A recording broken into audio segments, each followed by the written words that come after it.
Bienvenidos a Hope Restored, donde compartimos devocionales que inspiran fe y reflexión. Cada mensaje está basado en la Escritura, invitándonos a ver con nuevos ojos y a caminar más cerca de Cristo. Que estas palabras bendigan su jornada hoy. Jesús sana a un ciego de nacimiento. Juan 9, 1 a 12. Mientras pasaba Jesús, vio a un hombre ciego de nacimiento, y sus discípulos le preguntaron diciendo: Rabí, ¿quién pecó, este o sus padres, para que naciera ciego? Respondió Jesús: No es que éste pecó, ni tampoco sus padres. Al contrario, fue para que las obras de Dios se manifestaran en él. Me es preciso hacer las obras del que me envió mientras dure el día. La noche viene cuando nadie puede trabajar.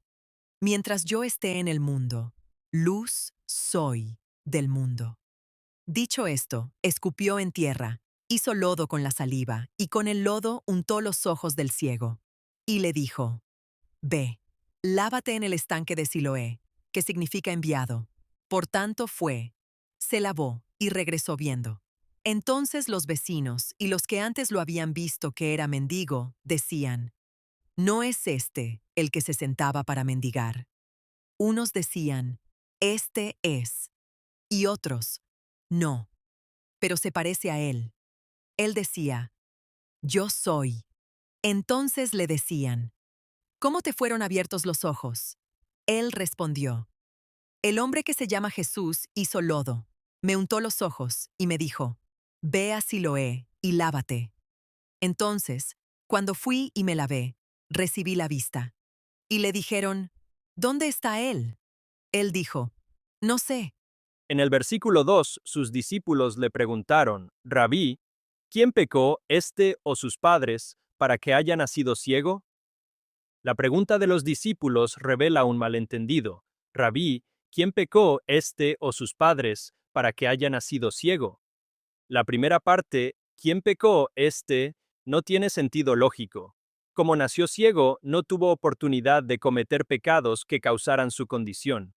Por supuesto, como toda la humanidad, nació en un mundo caído, pero su ceguera no era resultado de alguna falta personal. La segunda parte, si los pecados de sus padres causaron su ceguera, también refleja una suposición equivocada. La Escritura deja claro que la culpa no se transfiere de padres a hijos. Ezequiel 18:20 dice: El que peque es el que morirá. El hijo no cargará con la culpa del padre, ni el padre cargará con la culpa del hijo. La justicia del justo será sobre él, y la impiedad del impío será sobre él. Cada persona es responsable de su propio pecado. Este pasaje muestra cómo las personas a menudo intentan asignar culpa por el sufrimiento, pero Jesús redirige la atención lejos de buscar culpables y hacia el propósito de Dios. Deuteronomio 24:16 refuerza esta misma verdad. Los padres no morirán por los hijos, ni los hijos por los padres, cada uno morirá por su propio pecado. La pregunta de los discípulos demuestra una falta de comprensión de principios que Dios ya había establecido por medio de sus profetas. Ellos asumieron que la ceguera debía ser un castigo por el pecado, ya fuera del hombre o de sus padres. Pero Jesús corrige esta idea equivocada. Ni éste pecó ni sus padres. Sus palabras dejan claro que la ceguera del hombre no era consecuencia de ninguna falta. El enfoque no está en identificar de quién fue el pecado, sino en desafiar la idea misma de que todo sufrimiento es castigo por el pecado. Este momento cambia por completo la perspectiva. En lugar de ver la ceguera como una retribución divina, Jesús la revela como una oportunidad para que las obras de Dios se manifiesten. La condición de este hombre no tenía que ver con culpa, sino con gracia. Jesús continúa: Pero esto sucedió para que las obras de Dios se manifestaran en él. Esto no significa que el Padre haya infligido deliberadamente la ceguera al hombre para luego sanarlo y así recibir gloria. Más bien, revela la misericordia del Padre hacia un hombre necesitado. El misterio de por qué existe el sufrimiento a menudo va más allá de nuestra comprensión, y sería presuntuoso afirmar con certeza las razones detrás de la condición de este hombre. Lo que sí sabemos es lo que Jesús declaró. La ceguera del hombre se convirtió en el escenario donde las obras de Dios podían ser mostradas. El enfoque no está en el castigo ni en la culpa, sino en el poder y la misericordia de Dios, un Dios que transforma el sufrimiento en testimonio y la debilidad en una revelación de su gloria. Jesús dice, la noche viene cuando nadie puede trabajar. Mientras estoy en el mundo, soy la luz del mundo. Aquí, la noche representa el tiempo en que su ministerio terrenal llegaría a su fin, cuando ya no habría oportunidad para que él demostrara físicamente las obras de Dios entre la humanidad. Mientras caminó sobre la tierra, su presencia era el día, un tiempo en el que el poder y la misericordia de Dios podían revelarse abiertamente por medio de sus milagros y enseñanzas. Al declararse la luz del mundo, Jesús señala su papel único. Él ilumina la verdad, disipa la oscuridad espiritual y revela la compasión del Padre.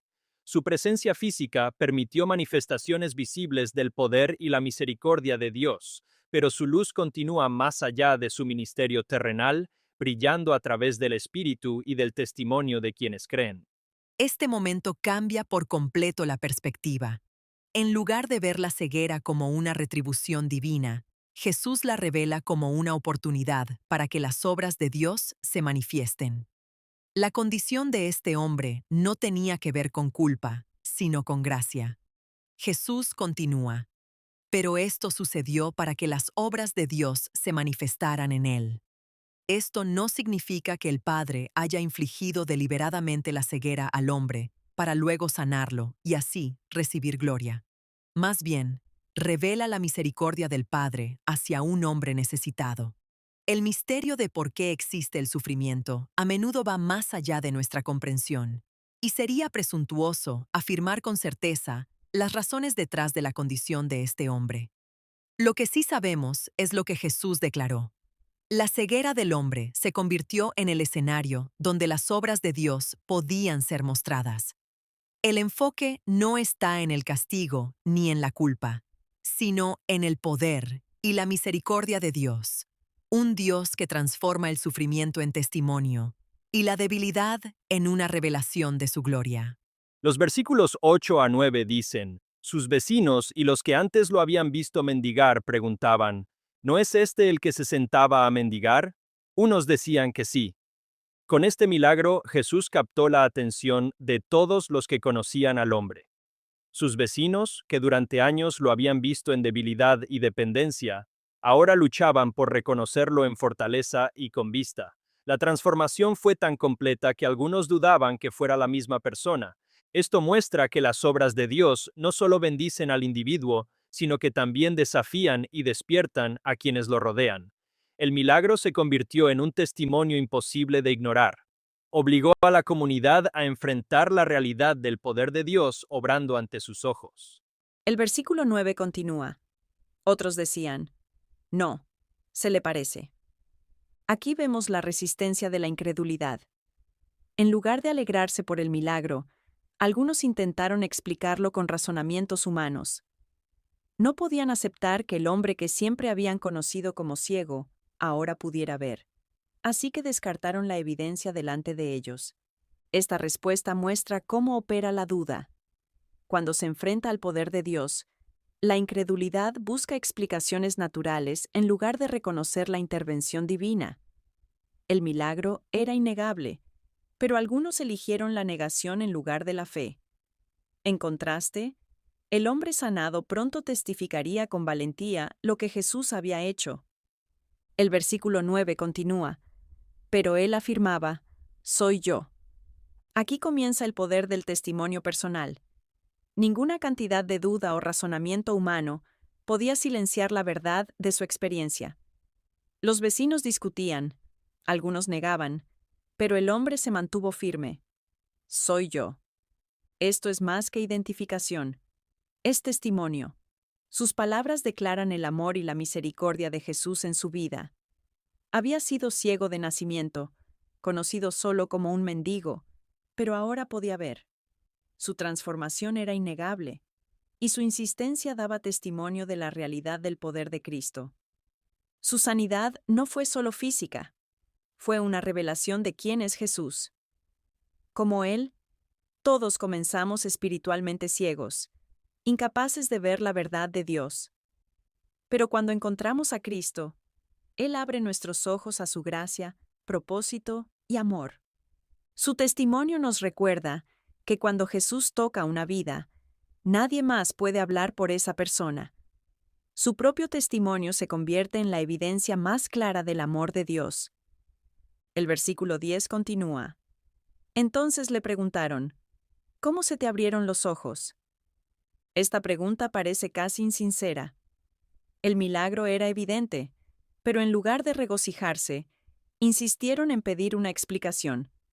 ¿Estaban fingiendo ignorancia? ¿No habían escuchado ya lo que había sucedido? ¿O estaban resistiéndose a aceptar el poder de Jesús? A menudo, la incredulidad se disfraza de preguntas interminables. En lugar de reconocer la obra evidente de Dios, las personas exigen explicaciones que encajen en su razonamiento humano. En este caso, los vecinos luchaban por aceptar que Jesús realmente podía abrir los ojos de un ciego.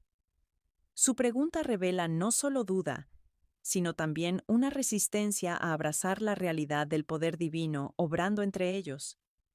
El testimonio del hombre sanado pronto atravesaría su escepticismo, mostrando que ninguna cantidad de preguntas puede borrar la verdad de lo que Jesús ha hecho. El versículo 9 continúa. Otros decían, no, se le parece. Aquí vemos la resistencia de la incredulidad.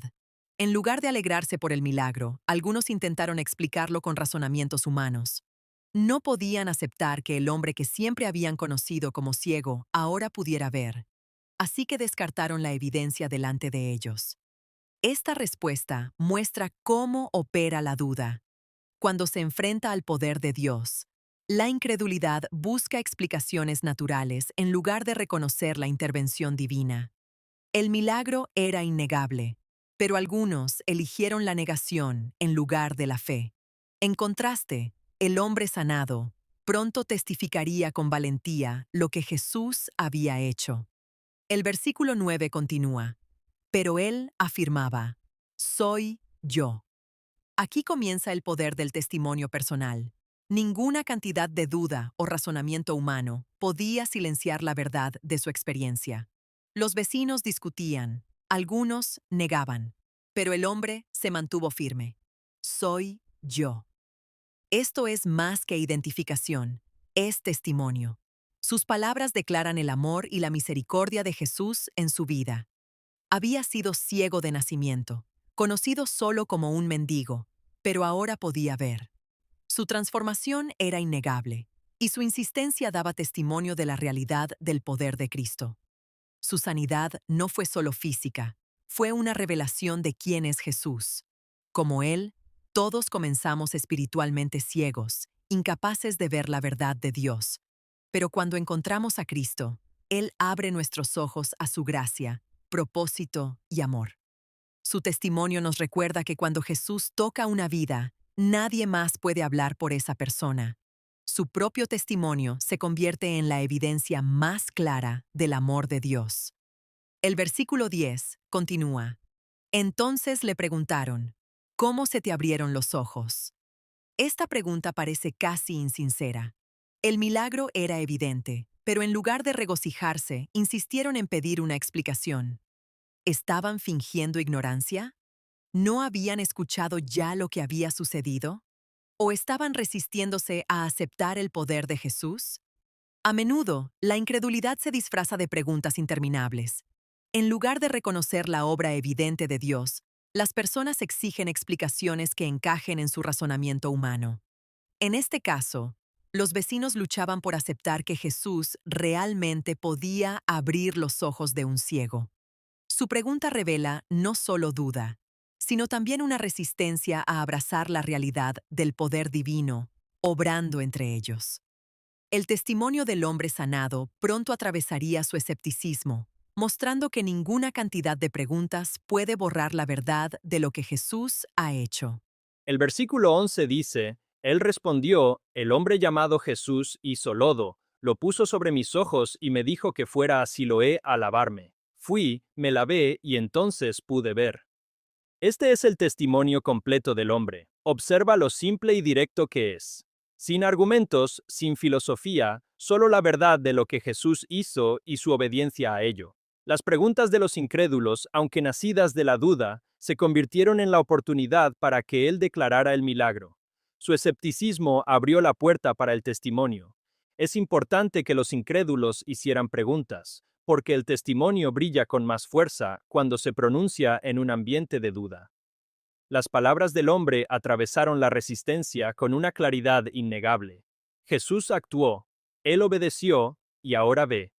Su testimonio es personal y poderoso, mostrando que las obras de Dios se manifiestan mejor en vidas transformadas. Cuando confiamos y obedecemos, aún sin entenderlo todo, Dios obra milagros en nuestra vida. El testimonio del hombre era simple pero poderoso. Yo era ciego y ahora veo. Nuestra propia historia de transformación puede guiar a otros hacia la luz. No subestimes el impacto de compartir lo que Jesús ha hecho por ti. El versículo 12 continúa. ¿Dónde está ese hombre?, le preguntaron.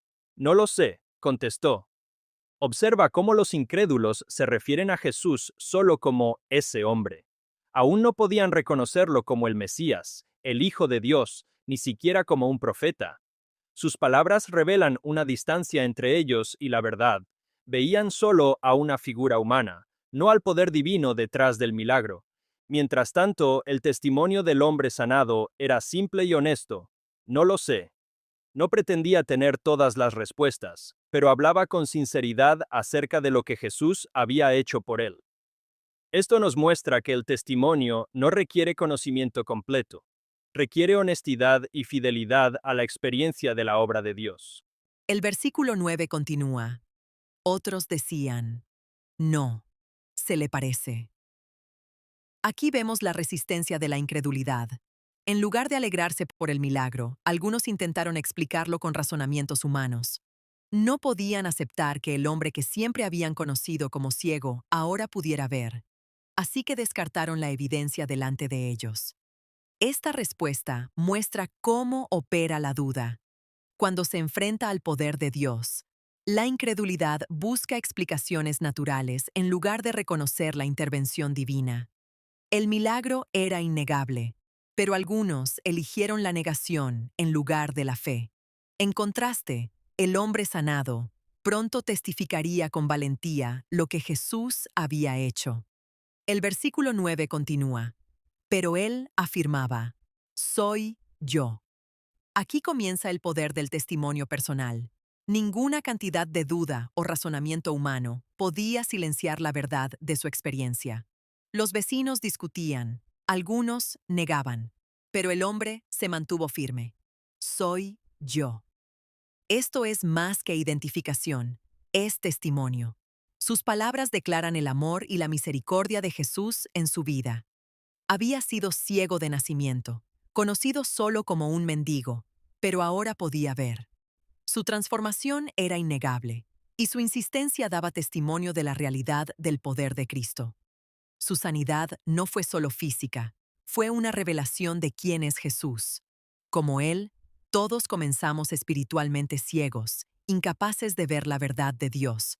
Pero cuando encontramos a Cristo, Él abre nuestros ojos a su gracia, propósito y amor.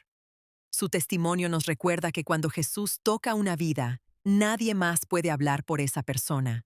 Su propio testimonio se convierte en la evidencia más clara del amor de Dios. El versículo 10 continúa. Entonces le preguntaron, ¿cómo se te abrieron los ojos? Esta pregunta parece casi insincera. El milagro era evidente, pero en lugar de regocijarse, insistieron en pedir una explicación. ¿Estaban fingiendo ignorancia? ¿No habían escuchado ya lo que había sucedido? ¿O estaban resistiéndose a aceptar el poder de Jesús? A menudo, la incredulidad se disfraza de preguntas interminables. En lugar de reconocer la obra evidente de Dios, las personas exigen explicaciones que encajen en su razonamiento humano. En este caso, Los vecinos luchaban por aceptar que Jesús realmente podía abrir los ojos de un ciego. Su pregunta revela no solo duda, sino también una resistencia a abrazar la realidad del poder divino, obrando entre ellos.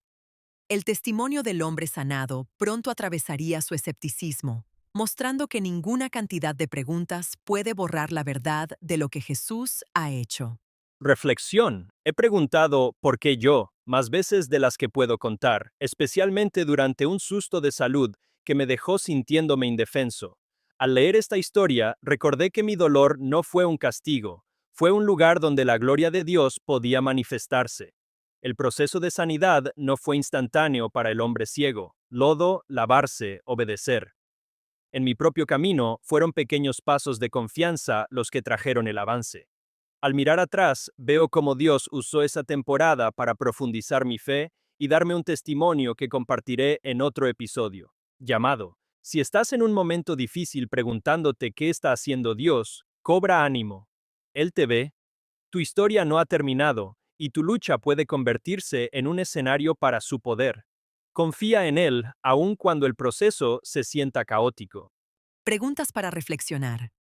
¿Por qué crees que Jesús utilizó barro y agua en lugar de sanar al instante? ¿Cómo podemos glorificar a Dios en nuestras luchas? ¿Cómo se manifiesta la obediencia en tu vida en este momento? ¿En qué aspectos necesito que Jesús abra mis ojos espirituales hoy? ¿Cómo puedo compartir mi testimonio esta semana de una manera sencilla y auténtica? Oración. Señor Jesús, gracias por abrir mis ojos a tu verdad. Ayúdame a caminar en obediencia y a confiar en ti, incluso cuando no veo el panorama completo. Usa mi vida como testimonio de tu gracia, para que otros puedan llegar a conocerte. Amén. Gracias por acompañarnos en el devocional de hoy. Que la palabra de Dios siga guiando y fortaleciendo su vida. Si este mensaje fue de bendición para usted, le invitamos a compartirlo y a acompañarnos nuevamente en el próximo devocional.